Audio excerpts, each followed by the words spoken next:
Hello guys, welcome back to our channel. ये है part 2 of our series. अगर आपने पार्ट 1 नहीं देखा, जहां हमने ट्रेडिंग बेसिक्स और लव एग्जीक्यूशन दिखाया था, तो पहले उसे ज़रूर चेक कर लेना। इस वीडियो में हम लोग कवर करने वाले हैं चार्ट्स क्या होता है, टाइप्स ऑफ चार्ट्स, कैंडलस्टिक्स का बेसिक्स आइडिया एंड उनका patterns, support resistance, trend lines, ये सब चीज़ें मिलकर बनाते हैं एक प्राइस रीडिंग। सबसे पहले व्हाट इज़ चार्ट। तो चार्ट सिर्फ एक पिक्चर नहीं होता, चार्ट एक मार्केट की स्टोरी होती है। हर कैंडल बताती है कि बायर्स ज़्यादा स्ट्रॉन्ग है या फिर सेलर ज़्यादा स्ट्रॉन्ग है, प्राइस ऊपर जाएगी या प्राइस नीचे आएगी, और मार्केट का मूड बताती है। फिर हम देखते हैं टाइप्स ऑफ चार्ट्स। सबसे पहले लाइन चार्ट। लाइन चार्ट सिर्फ क्लोजिंग प्राइस दिखाता है, क्लीन होता है लेकिन डिटेल कम होती है। फिर आता है बार चार्ट। बार चार्ट थोड़ा ज़्यादा डिटेल में रहता है लेकिन बिगनर्स के लिए थोड़ा कन्फ्यूजिंग हो सकता है। फिर आता है candlestick chart, most important. Candlestick सबसे ज़्यादा यूज़ होता है क्योंकि ये क्लियर और विजुअल होता है। इस सीरीज़ में हम मेनली कैंडलस्टिक चार्ट ही यूज़ करेंगे। फिर हम देखते हैं candle sticks. How is a candle formed. तो कैंडल चार चीज़ों से बनती है: ओपन, हाई, क्लोज, लो।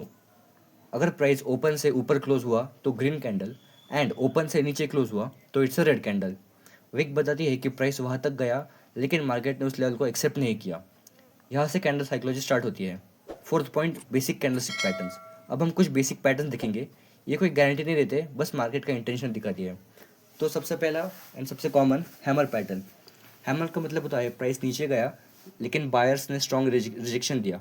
इसका मतलब हो सकता है कि सेलर्स वीक हो रहे हैं एंड प्राइस यहाँ से रिवर्सल दे सकता है। तो हम इस लाइव चार्ट्स पे देखते हैं। मैं आपके लिए कुछ एग्जांपल्स मार्क करके रखे थे। सो ये रहा फर्स्ट एग्जांपल। यहाँ पर हम सबसे पहले कैंडल्स को नोटिस करेंगे कि उनकी बॉडी उनके विक के हिसाब से काफ़ी छोटी रहती है।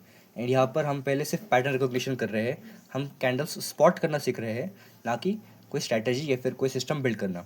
यहाँ पर भी आप देख सकते हो काफ़ी बड़ी wick and small body. Same एक और लास्ट एग्जांपल देख लेते हैं।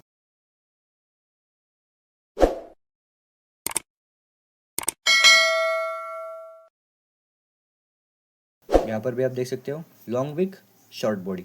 ये बनाता है एक परफेक्ट हैमर कैंडल। अब लेट्स सपोज यहाँ पे एक सपोर्ट जोन होता। सपोर्ट क्या रहता है हम वीडियो में आगे डिस्कस करने वाले हैं। लेट्स से यहाँ पे एक सपोर्ट जोन होता एंड यहाँ पर कैंडल फॉर्म हुई है, तो यहाँ से हम एक अच्छा खासा बाई साइड ट्रेड प्लान कर सकते थे। सपोर्ट रेजिस्टेंस क्यों मैटर करता है, कैंडल्स कहाँ बननी चाहिए, ये सब हम आगे वीडियो में देखेंगे। यहाँ पर भी अगर एक सपोर्ट रीजन होता, एक और hammer formation, and we got the trade. तो अब हम बढ़ते हैं आगे एंड देखते हैं इन्वर्टेड हैमर। इन्वर्टेड हैमर भी सेम रहता है हैमर की तरह। जिस तरह से हैमर में हम प्राइस नीचे आने के बाद ऊपर जाने का वेट करते थे, इन्वर्टेड हैमर में प्राइस ऑलरेडी ऊपर जाता है एंड फिर हम वहाँ से ट्रेंड रिवर्सल या फिर बेरिश साइड आने का हम लोग वेट करते हैं। तो ये रहे उसके कुछ एग्जांपल्स। जिस तरह से हैमर्स में short body and long wick होती है, सेम इन्वर्टेड हैमर भी सेम काम करता है। लेट्स सपोज यहाँ पे कोई रेजिस्टेंस होता, यहाँ पे एक इन्वर्टेड हैमर एंड एक इजी 1:2 हम लोग एम कर सकते थे। कैंडल स्टिक्स, ये ज़रूरी नहीं कि हमें ट्रेड्स ही दे या फिर एंट्री दे, ये बस एक पॉसिबिलिटी सिग्नल होती है, कोई कन्फर्मेशन नहीं। कन्फर्मेशन हमेशा बाद में आते हैं। लाइक सपोज 3 कैंडल स्ट्रक्चर, कभी कभी एक कैंडल इनफ नहीं होती। जैसे लेट्स सपोज पहली कैंडल फॉल, रेड कैंडल बनी, फिर एक इनडिसीजन कैंडल बनी एंड तीसरी कैंडल स्ट्रॉन्ग बुलिश कैंडल। अब इस तरीके से हम डिसाइड कैसे करें कि हमें किस साइड ट्रेड लेना है एंड मार्केट का डायरेक्शन क्या है। इससे हम डायरेक्शन का आइडिया नहीं लगा पाते। वेरएस अगर 3 स्ट्रॉन्ग बुलिश कैंडल बन जाए तो हम ट्रेंड की श्योरिटी ले सकते हैं। एक काफ़ी इंपॉर्टेंट लाइन, पैटर्न तब मीनिंगफुल होता है जब वो सही जगह बने। जैसे मैंने आपको एग्जांपल में दिखाया था, सपोर्ट के पास हैमर बनना एंड किसी भी रैंडम स्पॉट पे हैमर बनना, दोनों में काफ़ी डिफरेंस होता है। अब आपने काफ़ी बार सुन लिया होगा सपोर्ट रेजिस्टेंस, सपोर्ट रेजिस्टेंस। तो अब हम फाइनली देखते हैं कि सपोर्ट रेजिस्टेंस क्या होता है। तो सबसे पहले जानते हैं सपोर्ट क्या होता है। सपोर्ट वो जगह होती है जहाँ से प्राइस बार बार ऊपर जाता है, एंड रेजिस्टेंस एक वो जगह होती है जहाँ से प्राइस बार बार नीचे आता है। तो जैसे कि आप यहाँ पे देख सकते हो, ये एक सपोर्ट रीजन है एंड ये एक एग्जांपल है फॉर रेजिस्टेंस। यहाँ पर आप देख सकते हो कि प्राइस जितने भी बार इस जोन को टैप किया है, मार्केट ने वहाँ से एक डाउन मूव दिया है। अगर एक एग्जांपल के साथ समझना हो तो आप इसे ऐसे समझ सकते हो कि आपने एक टेनिस बॉल अपने रूम में बैठे बैठे ऊपर थ्रो किया।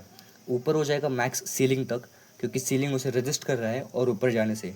एंड अगर आप उसे नीचे थ्रो करोगे तो वो मैक्स हिट होगा फ्लोर पे एंड फ्लोर से वापस बाउंस बैक होगा। इसी तरीके से प्राइस जो है सपोर्ट पे आता है एंड बाउंस बैक करता है, एंड रेजिस्टेंस एक एरिया होता है जहाँ से वो ऊपर जाने के लिए स्ट्रगल करता है। एक बात याद रखना, सपोर्ट एंड रेजिस्टेंस कभी फिक्स नहीं होता, यह हमेशा चेंज होते रहते हैं। मतलब ये नहीं कि प्राइस यहीं से रिवर्स होगा, लेकिन यहाँ रिएक्शन के चांसेस ज़्यादा होते हैं। फिर हम समझते हैं demand and supply. Supply and demand भी एक काफ़ी अच्छा कंसेप्ट है जो सपोर्ट एंड रेजिस्टेंस को एकदम डिटेल में लेके जाता है। तो एक अच्छा सप्लाई एंड अच्छा डिमांड एरिया कैसे मार्क करें? तो एक अच्छा supply and demand area mark करने के लिए हमें सबसे पहले देखना है कि जोन से या फिर एक किसी पर्टिकुलर एरिया से अच्छी खासी सेलिंग या फिर बाइंग हुई हो। हमें बस उस एरिया को मार्क करना है जहाँ से बाइंग एंड सेलिंग इनिशिएट हुआ हो। जैसे इस एग्जांपल में आप देख सकते हो, राइट साइड में जो सेलिंग हुई है वो काफ़ी स्ट्रांग हुई है। तो हमें बस जहाँ से सेलिंग स्टार्ट हुआ है यानी कि टॉप पॉइंट, उसे बस मार्क कर लेना है एंड उसे एक्सटेंड कर देना है राइट साइड पे। अब जब भी नेक्स्ट टाइम मार्केट वहाँ पे आएगा, हम रिएक्शन का वेट करेंगे। आप जैसे कि यहाँ देख सकते हो कि हमें एक अच्छा खासा बेरिश रिएक्शन मिल गया था, तो हम बस यहाँ पे शॉर्ट पोजीशन बिल्ड करेंगे with proper risk management. Stop loss रखेंगे थोड़ा सा जोन के ऊपर। अगर आप लोग को रिस्क मैनेजमेंट के ऊपर भी वीडियो देखना है तो हमने ऑलरेडी उसे बनाया हुआ है, do check it out, channel पे आपको अवेलेबल हो जाएगा। एक और एग्जांपल देखते हैं हम सप्लाई एंड डिमांड का। तो आप यहाँ पे देख सकते हो कि मार्केट ने एक स्ट्रॉन्ग डाउन मूव दिया था। डाउन मूव का टॉप कैंडल्स जो है उसे मार्क कर लेना है। जैसे ही नेक्स्ट टाइम मार्केट उस वापस जोन पे आया, मार्केट ने रिएक्शन दिखाया एंड एक अच्छा खासा डाउन ट्रेड हमें दे दिया था। फिर से हम सेम लॉजिक, जोन के ऊपर stop loss 1:2 risk to reward and हमारा ट्रेड इजीली टारगेट दे देता है। एक गलती हमें जो नहीं करनी है वो ये है कि हमें कोई भी unexpected risk to reward ratio aim नहीं करना है। प्रॉपर 1:2 के साथ एम करो एंड अपना डे एंड कर देना।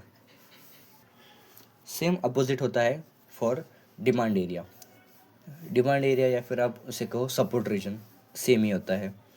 अब ये है एक एग्जांपल फॉर सपोर्ट या फिर आपको डिमांड जोन। यहाँ पर आप देख सकते हो कि एक अच्छा खासा अप मूव आया था एंड हमें अब उस अप मूव का स्टार्ट देखना है। तो आप जैसे कि आप यहाँ पे देख सकते हो, यहाँ पे कैंडल्स फॉर्म हुई एंड एक अच्छा खासा अप मूव दिया। हम उस जोन को मार्क कर लेंगे। जैसे ही नेक्स्ट टाइम मार्केट वहाँ आया, simple 1:2 risk to reward and ख़त्म। याद रखना, हम जोन्स ड्रॉ करते हैं ना कि एग्जैक्ट लाइंस, क्योंकि मार्केट जो है वो जोन्स पे रिएक्ट करता है, नंबर्स पे नहीं।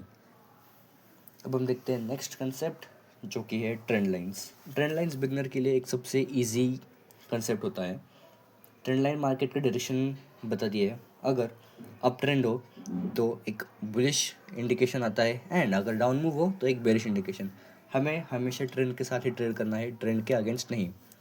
सबसे पहले हम जानते हैं कि ट्रेंड लाइन बनती कैसी है। जब भी मार्केट किसी सेम पॉइंट को या फिर किसी सेम लाइन में 2 बार टच करे तो उसे हम कहेंगे एक ट्रेंड लाइन फॉर्मेशन। अब यहाँ पे आप एग्जांपल देख सकते हो एंड जैसे ही थर्ड टाइम मार्केट टच करेगा, हम वहाँ पे शॉर्ट साइड एंट्रीज बिल्ड कर लेंगे, क्योंकि ये एक बेरिश वाला ट्रेंड है एंड टारगेट रहेगा नीचे का सपोर्ट जोन या फिर डिमांड एरिया। सेम वे आप यहाँ पे देख सकते हो एक और ट्रेंड लाइन। जैसे मार्केट ने 2 बार टच किया, तीसरे टाइम आते ही हम एक शॉर्ट पोजीशंस बिल्ड कर देंगे, 1:2 risk to reward and profits.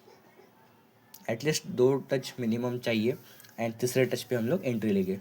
Same for the bullish side, market का फर्स्ट टच, ये सेकंड एंड जैसे ही थर्ड टाइम मार्केट यहाँ पे टच करेगा, हम लोग कंफर्मेशन के साथ एंटर कर लेंगे एंड एक 1:2 रिस्क टू रिवॉर्ड एम कर देंगे। तो अब हम एक लाइव ट्रेड एग्जीक्यूट करके देखते हैं on the basis of whatever we learn today. तो सबसे पहले यहाँ तो एक ऑलरेडी ट्रेंड लाइन रेजिस्टेंस है, नीचे मैं एक अच्छा सपोर्ट जोन भी देख सकता हूँ। तो मैं वेट करूँगा कि जैसे ही मार्केट उस ट्रेंड लाइन के ऊपर वापस आए एंड रेजिस्टेंस फेस करे, मैं उसे शॉर्ट्स बिल्ड कर दूंगा। आप देख सकते हो यहाँ पे ऑलरेडी बेरिश कैंडल फॉर्म होना स्टार्ट हो चुका है। मार्केट ने first time second time touch करने के बाद, ये फर्स्ट ये सेकेंड एंड अब थर्ड टाइम टच करने के बाद रेजिस्टेंस भी फेस कर रही है। तो अब हम यहाँ पे शॉर्ट पोजीशंस बिल्ड कर देंगे, बट सबसे पहले इंपॉर्टेंट है कि हम एग्जिट कहाँ करना है वो डिसाइड करें। सो एग्जिट रहेगा सेम, हमारा डिमांड एरिया या फिर हमारा सपोर्ट जोन, क्योंकि मार्केट ऑलरेडी वहाँ से 2 बार रिएक्ट कर चुका है। अब हम यहाँ पे अपने बिल्ड करेंगे short positions, proper SL and TP with risk management. अब देखते हैं कि हमारा टीपी हिट होता है या हमारा एसएल। जो भी रिजल्ट होगा आपको बता दूंगा। तो ये था ट्रेडिंग बेसिक्स का part 2, chart and price reading. Next part में हम बात करने वाले हैं इंडिकेटर्स, वॉल्यूम एंड कुछ सिंपल स्ट्रेटजीज। फॉलो और सब्सक्राइब कर लो ताकि पार्ट नंबर 3 मिस ना हो।